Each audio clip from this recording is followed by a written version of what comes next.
So hello guys, welcome back to my YouTube channel the influencer 2.0. ఈ రోజు అయితే మన వీడియోలో మీరు ఏం తెలుసుకోబోతున్నారంటే యాడ్సెన్స్ పిన్ ఎలా అప్లై చేసుకోవాలి అండ్ ఈ యాడ్సెన్స్ పిన్ మీకు ఎలా వస్తుంది A to Z నేను క్లియర్ గా చెప్తాను.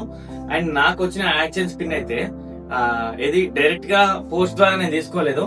నేను జీమెయిల్ కి నాకు మెయిల్ రావడం జరిగింది యాడ్సెన్స్ కోసం అప్లై చేసుకోమని, యాడ్సెన్స్ పిన్ కోసం.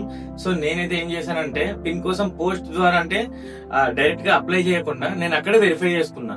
సో ఇదేంటంటే ఇప్పుడు వచ్చిన అడ్వాన్స్ ప్రాసెస్ లో ఈ యాడ్సెన్స్ పిన్ ని మనం డైరెక్ట్ గా ఆన్లైన్ లోనే వెరిఫై చేసుకోవచ్చు, ఇంతకు ముందు లాగా పోస్ట్ లాగా కాకుండా. సో మొత్తం క్లియర్ చెప్తాను. అంతకంటే ముందు ఈ వీడియోని ఎవరైతే మొదటిసారిగా చూస్తున్నారో, మన ఛానల్ కి ఎవరైతే మొదటిసారిగా వచ్చారో వారు మాత్రం తప్పకుండా సబ్స్క్రైబ్ చేసుకోండి అండ్ కనబడుతున్న బెల్ ఐకాన్ ట్యాప్ చేయడం మాత్రం మర్చిపోకండి. సో ఇంకా వీడియోలోకి వెళ్ళిపోదాం. అండ్ నేను నా యూట్యూబ్ ఛానల్ స్టార్ట్ చేసి నియర్లీ 1 year అవుతుంది. 1 year తర్వాత నాకు ఈ యాడ్సెన్స్ పిన్ వచ్చింది. ఎందుకంటే నాకు మానిటైజేషన్ ఎప్పుడో అయిపోయింది. 1 year అంటే నేను స్టార్ట్ చేసిన కరెక్ట్ 15 days లోనే నా ఫస్ట్ బ్లాగ్ తోనే మానిటైజేషన్ అయిపోయింది. కానీ నాకేంటంటే కాపీరైట్ క్లైమ్స్, కాపీరైట్ స్ట్రైక్స్ పడి నా ఛానల్ ఆల్రెడీ 3 months ఒకసారి పడింది. దాని నెక్స్ట్ మళ్ళీ 3 months కి నాకు టెక్నికల్ అడ్వైజర్ ఎవరు లేక నా ఛానల్ అయితే మళ్ళీ డిమానిటైజేషన్ లోనే ఇంకో 3 months కూడా ఉండిపోయి అలా 6 నెలలు టైం వేస్ట్ అయింది. సో 6 నెలల తర్వాత నేను మళ్ళీ దీని గురించి రీసెర్చ్ చేసి మానిటైజేషన్ తీసుకురాగలిగాను. సో ఇప్పుడు యాడ్సెన్స్ అంటే యాడ్సెన్స్ కి మినిమం ఎలిజిబిలిటీ వచ్చేసి $10. మన అకౌంట్ లో ఎప్పుడైతే $10 వస్తాయో యూట్యూబ్ లో, సో మన వైటీ స్టూడియో యాప్ లో $10 ఎప్పుడైతే క్రెడిట్ అవుతుందో అప్పుడే మన మంత్లీ పేమెంట్ రీచ్ అనేది ఉంటది. సో మంత్లీ ఎప్పుడైనా కావచ్చు, నాకైతే 7 నుంచి మంత్లీ 7th నుంచి 16th మధ్యలో యాడ్సెన్స్ కి క్రెడిట్ అవుతుంది అమౌంట్ అనేది. సో ఎప్పుడైతే $10 నిండుతుందో మన వైటీ స్టూడియో వాలెట్ లో, అప్పుడు ఈ యాడ్సెన్స్ గురించి మనకైతే మెయిల్ రావడం జరుగుతుంది, ఏదైతే మన ఛానల్ కి రిలేటెడ్ ఉన్న మెయిల్ కి. సో నాకు వచ్చిన మెయిల్ కూడా మీకు స్క్రీన్ మీద ఇస్తున్నారండి. సో ఇక వీడియోలోకి వెళ్దాం. అడ్రస్ వెరిఫికేషన్ ఎలా చేసుకోవాలి, ఈ ఆన్లైన్ ప్రాసెస్ ఏంటి, మొత్తం కూడా నేను స్క్రీన్ రికార్డింగ్ తీసిన. సో అదే మీకు చూపిస్తున్నా, క్లియర్ గా చూడండి. ఇక నా అకౌంట్లో ఎప్పుడైతే $10 వచ్చిందో నా యాడ్సెన్స్ అకౌంట్లో నాకైతే మెయిల్ రావడం జరిగింది. ఇట్లా unit to verify with in 45 days అని వచ్చింది. సో ఈ మెయిల్ వచ్చినాక 45 daysలో మన యాడ్సెన్స్ పిన్ అయితే అడ్రస్ వెరిఫికేషన్ కోసం మనం వెరిఫై చేసుకోవాల్సి ఉంటుంది. అండ్ దీంట్లో కూడా 2 types ఆఫ్ అడ్రస్ వెరిఫికేషన్ ఉంటాయి. ఒకటి ఫాస్టర్ వెరిఫికేషన్ ఆన్లైన్లోనే అయిపోతుంది. ఇంకోటి ఏంటంటే ఓల్డ్ ప్రాసెస్ ఉంది కదా, అదే మనం అడ్రస్ చెప్తే పిన్ మన ఇంటికి రావడం, అక్కడ వెరిఫై చేసుకోవడం. నేనైతే న్యూ ప్రాసెస్ స్టార్ట్ చేస్తున్నా. అండ్ దీంట్లో అయితే పాస్పోర్ట్ ఆర్ డ్రైవింగ్ లైసెన్స్ ఏదైనా ఉండాలి.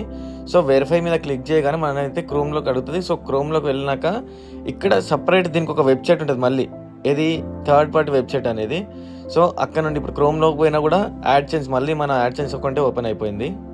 అండ్ నా యాడ్సెన్స్ వాలెట్లో వచ్చేసి $8.18 మాత్రమే ఉంది. అండ్ యూట్యూబ్లో ఉన్న అంటే వైటీ రెవెన్యూ ఇంకా ఇందులోకి అవ్వలేదు, రిఫ్లెక్ట్ అవ్వలేదు. సో ఇప్పుడు వెరిఫై మీద క్లిక్ చేసుకుంటే మనకైతే ఆన్లైన్ ప్రాసెస్లో మనకు ఒక pan card or Aadhaar card ఏదైనా కూడా, డ్రైవింగ్ లైసెన్స్ ఇలాంటిది ఏది ఉన్నా కూడా మనమైతే ఇక్కడే సింపుల్గా 2 minutes విత్ ఇన్ 2 minutesలో ఖతం చేసుకోవచ్చు మన యాడ్సెన్స్ వెరిఫికేషన్ అనేది. సో ఇండియా అని ఇచ్చేసిన అండ్ పాన్ కార్డ్ ఉండే, సో పాన్ కార్డ్ పెట్టేసి నా పాన్ కార్డ్ని ఫోటో, సో నేనైతే నా పాన్ కార్డ్ని సబ్మిట్ చేసేసిన అండ్ ప్రాసెసింగ్ ఐడియా అని పడుతుంది కదా. సో నెక్స్ట్ మనల్ని వెనక సైడ్ కూడా అడుగుతుంది అన్నమాట. సో ఇది కొంచెం టైం తీసుకుంటే, టైం టేకింగ్ ఇది. అండ్ నెక్స్ట్ అయితే మన ఇంటర్ అడ్రస్ అడుగుతుంది. సో అడ్రస్ ఇక్కడ కొట్టేసినామంటే మన డీటెయిల్స్ అండ్ మినిమం డీటెయిల్స్ ఉంటాయి కదా, basic details. So basic details and మన ఇంటర్ అడ్రస్ ఇక్కడ అడుగుతుంది. సో ఈ అడ్రస్ అయిపోయినాక మనకి ఫేస్ వెరిఫికేషన్ అనేది ఉంటుంది. సో ఇది చేసేసుకున్నాక నేను చూడండి, అండ్ ఇది అయిపోయింది. నెక్స్ట్ ఫేస్ వెరిఫికేషన్ అంటే మన ఫేస్ పెట్టేసి, సో అది లెఫ్ట్ సైడ్ ఒకసారి తిరగమంటుంది, రైట్ సైడ్ ఒకసారి తిరగమంటుంది. మన ఫేస్ రౌండ్గా అంటే 360 degreesలో మన ఫేస్ ఎలా ఉంటుంది అనేది మొత్తం కూడా అది క్యాప్చర్ చేసుకుంటుంది 2Dలో. సో ఇదైతే కెమెరా వాళ్ళే వెబ్సైట్లోనే ఓపెన్ అయిపోతుంది. ఇదంతా కూడా థర్డ్ పార్టీ వెబ్సైట్ పర్సోనా అనే దగ్గర ఇదంతా అవుతుంది. సో మీరు దాంట్లో టెన్షన్ పడాల్సిన అవసరం ఏం లేదు. సో మన ఫేస్ని క్లియర్గా ఇవ్వాలి. ఈ ఫేస్ ఎందుకు అంటే రేపు పొద్దున ఏదైనా అంటే మన మానిటైజేషన్ కానీ ఏదైనా కాపీరైట్ క్లెయిమ్ పడినా కూడా మన వీడియోలకి, అప్పుడు ఇది మన వీడియోనా కాదా అని వాళ్ళు కూడా వెరిఫై చేయడానికి ఉంటే, దాంతోపాటు ఈ పేమెంట్ ప్రాసెసింగ్ అప్పుడు ఫ్రాడ్ ఉంటుంది. ఆ ఫ్రాడ్స్ జరగకుండా ఈ ఫేస్ రికగ్నిషన్ అనేది మనకి హెల్ప్ అవుతుంది. సో వీడియోలో చూస్తున్నారు కదా, సో నాదైతే ఫేస్ రికగ్నిషన్ సక్సెస్ఫుల్గా అయిపోయింది. అండ్ ఇది వెరిఫై అయిపోయిందంటే విత్ ఇన్ 2 to 3 minutesలో మన యాడ్సెన్స్ పిన్ వెరిఫికేషన్ అయిపోతుంది, మన అడ్రస్ వెరిఫికేషన్ అయితే అయిపోతుంది సక్సెస్ఫుల్గా. చూడండి అది అయిపోయింది, congratulations, you are done. So నా యాడ్సెన్స్ పిన్ వెరిఫికేషన్ అయితే అయిపోయింది. అండ్ ఇక్కడ చూడండి ఐడెంటిటీ వెరిఫికేషన్ కంప్లీటెడ్ అని వచ్చింది. సో ఇక ఇప్పటి నుండి నా యూట్యూబ్ ఛానల్ తరఫున $10 అయితే ఇప్పుడు ఉన్నాయి. అండ్ ఎప్పుడైతే అది $100 అవుతుందో, రీచ్ అవుతుందో, వెంటనే ఆటోమేటిక్గా యాడ్సెన్స్ వాలెట్లో అయితే అమౌంట్ అంతా కూడా రిఫ్లెక్ట్ అవుతుంది. అండ్ రిఫ్లెక్ట్ అయిన అమౌంట్ మనం మళ్ళీ మినిమం మనకి విత్డ్రా థ్రెషోల్డ్ వచ్చేసి $100.